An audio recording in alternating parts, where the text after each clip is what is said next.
ഈ വർഷത്തെ Christmas movie winner ആരാണെന്ന വിഷയത്തിൽ ചർച്ച വന്നപ്പോൾ ചിന്തോസ്കിയുടെ ഹെഡ് ഓഫീസായ ഡൾസിമർ ഭവനത്തിൽ പോരിഞ്ഞാടിയായി. അങ്ങനെ ലാസ്റ്റ് മാർക്കോയും റൈഫിൾ ക്ലബും തുല്യ ശക്തികളാണെന്ന നിരീക്ഷണത്തിലാണ് ഞാൻ എത്തിയത്. മാർക്കോ ഉണ്ണിമുകുന്ദൻ ഒറ്റയ്ക്ക് ലിഫ്റ്റ് ചെയ്താണെങ്കിൽ റൈഫിൾ ക്ലബ് ഒരു ടീം പരിപാടിയാണ്.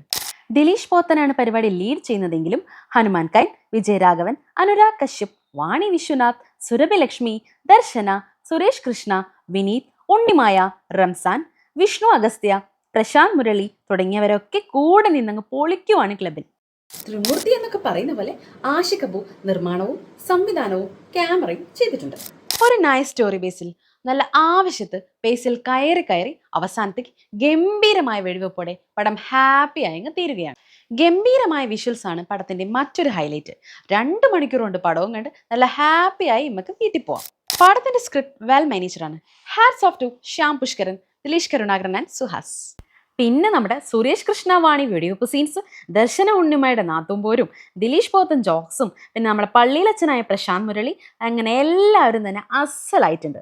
പൊന്നമ്മ ചേച്ചിയെ വിട്ടുപോയതല്ല കേട്ടോ, നല്ല കിഡിലൻ പെർഫോമൻസിൽ പൊളിച്ചിട്ടുണ്ട് ചേച്ചി. ചേച്ചിയുടെ ഹസ്ബൻഡായി രാമൻ ചേട്ടനുമുണ്ട്. റാഫി മെക്കാട്ടിലെ റാഫിയുടെ റോളും സെറ്റായിരുന്നു. ഒരു നായകനായ ഹീറോയെ മുൻനിർത്തിയല്ലാതെ 10 കോടി ബഡ്ജറ്റിൽ ഒരു ടീം വർക്കായി വിഷ്വലി റിച്ചായി പഠിച്ച ഒരു മസ്റ്റ് തിയേറ്റർ വാച്ച് ആയ പരിപാടിയാണ് റൈഫിൾ ക്ലബ്. ശ്രീനാഥ് ബാസിയും സൗബിനും ഉണ്ടായിരുന്നെങ്കിലെന്ന് ഇടയ്ക്ക് തോന്നിയിരുന്നു കേട്ടോ. പടം കഴിയാറായപ്പോൾ നമ്മളെ റൈഫിൾ ക്ലബ് ടീം തിയേറ്റർ വിസിറ്റിന് വന്നിരുന്നു.